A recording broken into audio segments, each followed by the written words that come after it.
안녕하세요. 상속마스터 정미원입니다. 예전 제 동영상 중에도 이 배우자에게 주식을 증여한 후 그 주식을 소각했을 때 과연 어떻게 세금으로 납부를 해야 되느냐, 이 동영상이 있긴 한데요. 오늘은 그 사안에서 좀 더 변형된 판례가 있어서 그 부분을 여러분들에게 소개시켜 드리려고 합니다. 결국 이 사안도 실질과세의 원칙이 적용된 사안입니다. 내용을 들어가 보면 이렇습니다. 주식회사에 남편은 대표이사, 아내는 이사인 거예요. 근데 이 두 분이 그 회사의 발행 주식이 총 5,000주인데 남편이 3,500주, 아내가 1,500주를 갖고 있는 거죠. 그런데 이 아내가 1,500주를 남편에게 증여를 한 거예요.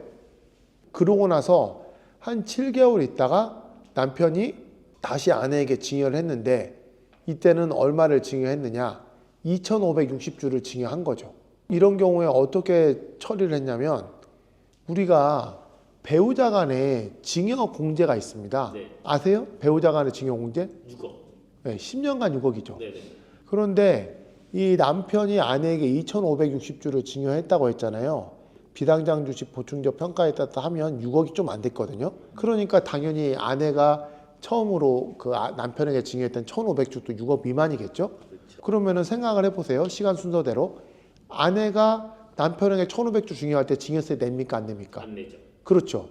남편이 2,560주도 역시 6억 미만이니까 증여세 안 내죠. 네. 그럼 주식은 지금 2,560주가 누구에게 가 있어요? 아내한테 가 있죠. 이 상황에서 회사에서 이 아내의 주식을 자기 주식으로 취득한 거예요. 그러니까 회사가 아내로부터 주식을 사준 거죠. 회사의 돈으로. 회사에 영업이익이 많고 배당 가능 이익이 있으면은 그 범위 내에서 주주들로부터 주식을 사줄 수가 있습니다. 네. 이거를 자기 주식 취득이라고 하는데요. 그렇게 해서 회사가 거의 한 6억 가까이 되는 돈을 아내에게 주고 주식을 산 다음에 그 주식을 소각했어요. 그럼 이 경우에 아내 B는 자기 주식을 회사에 팔았잖아. 그러면 양도소득세를 내야 될 거 아닙니까? 그렇죠. 주식을 취득한 가액하고 자기가 회사에다가 판 가액의 차익만큼은 세금을 내야 되는 거예요. 그런데 액수가 동일하게 정의가 돼 있는 거죠.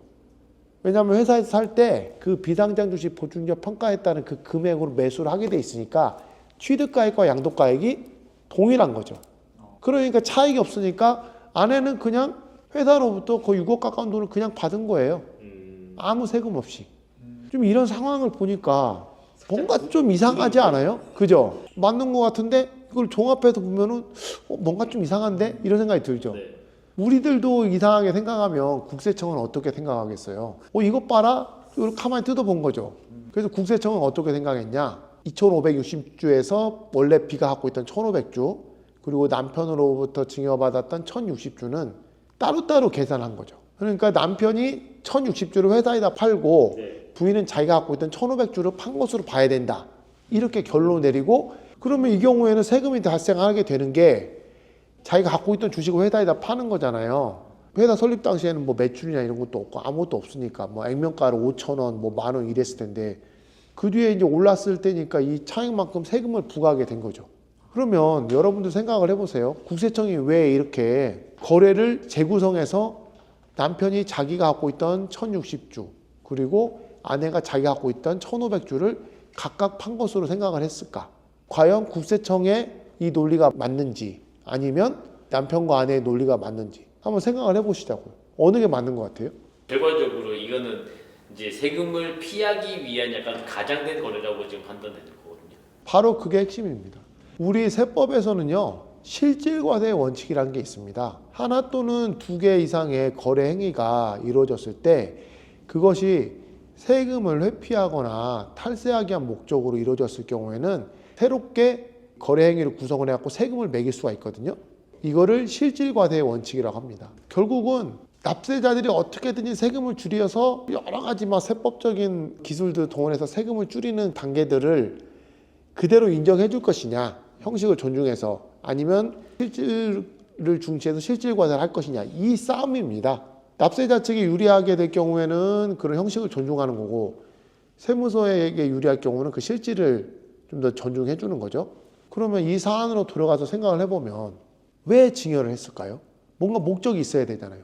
근데 납세자들은 이거에 대해서 뭐 과점주주, 뭐 그런 2차 납세금을 회피하기 위해서 뭐 어떻게 했다, 뭐 이런 얘기를 했는데 의미가 없는 게 어차피 부부는 특수관계인이어서 각자가 50% 미만이어도 둘간은 합해서거든요. 그러니까 어차피 과점주주예요. 그리고 이렇게 주식 증여하고 소각할 때 세금을 한 푼도 안 냈지만 이렇게 함으로써 주식을 증여하고 뭐 소각함으로써 뭐 해야 될 다른 목적이 있었나요? 회사의 재무구조를 개선하기 위한 목적이라는 그런 게 있었나요? 없었죠.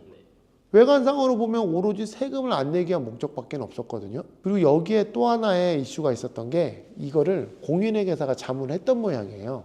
그 자문을 받아서 이렇게 했던 내용들이 조사 단계에서 밝혀지니까 이런 부분도 불리하게 작용했던 거죠. 그래서 결론은 이거는 세금을 안 내려고 회피하려고 이렇게 가장된 행위를 한 것에 불과한 거고 실질은 자기가 원래 갖고 있던 주식을 회사에 판 것으로 봐야 된다 해서 여기에 대해서 소득세를 다 부과를 한 거죠.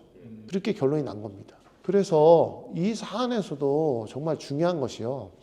각 개별 거래 행위 하나가 세법에 맞게 됐다 하더라도 그것을 전체적으로 구성을 할 때 이게 탈세나 조세 회피의 목적이 있을 경우에는 국세청에서 얼마든지 거래 단계를 재구성할 수 있다는 부분입니다. 그렇기 때문에 절세 컨설팅을 받으실 때는요. 정말 깊이 고민하고 준비하셔야 됩니다. 그냥 하나하나 행위가 적법하다고 해서 다 인정이 되지 않습니다. 그렇기 때문에 꼭 상속전문변사의 자문을 얻어야 되는 거죠. 상속 걱정 끝 돈을 벌래 정변이 딱이야. 숲과 나무를 다 봐야 되는 거다. 그렇죠. 오늘 이 분도 만약에 상속전문 변호사인 저에게 와서 이런 컨설팅 했다가면 제가 이런 세금을 맞지 않게 잘 컨설팅을 해드렸겠죠. 세금은 세금대로 나가고 세무조사 받으면서 거기에 들어가는 유형적, 무형적 비용이 또 있잖아요. 가산세가 있어요. 또 더군다나. 안 냈잖아요. 세금 한 푼도. 그러니까 원래 내야 될 세금 안 낸 거에다가 가산세까지 붙는 거죠. 어설프게 머리 쓰다가는 큰 코 닥친다. 오늘의 교훈입니다. 모르면 돈을 버려 알면 돈을 벌어 네 미래가 달렸어 지금 클릭해. 오늘은 배우자 간의 상호 간의 주식 증여 후 소각을 했을 경우에 이게 의제배당으로 배우자 각자에게 과세될 수 있느냐에 관한 사례를 살펴봤는데요. 오늘 사례를 통해서 여러분들께서 꼭 명심하셔야 될 부분은 이런 절세 컨설팅을 할 때는 실질과세의 원칙을 고려해서 나중에 세무서에서 거래 단계를 재구성할 부분까지 고려를 해서 거래 구조를 짜야 된다는 점, 이 부분을 꼭 명심하시고요. 이렇게 거래 구조를 짜기 위해서는 꼭 상속 전문 변호사의 자문을 얻으셔야 된다는 점입니다. 오늘 영상이 여러분들에게 도움이 되셨다면 여러분들의 구독과 좋아요 꼭 부탁드립니다. 감사합니다. 정변만 믿어봐.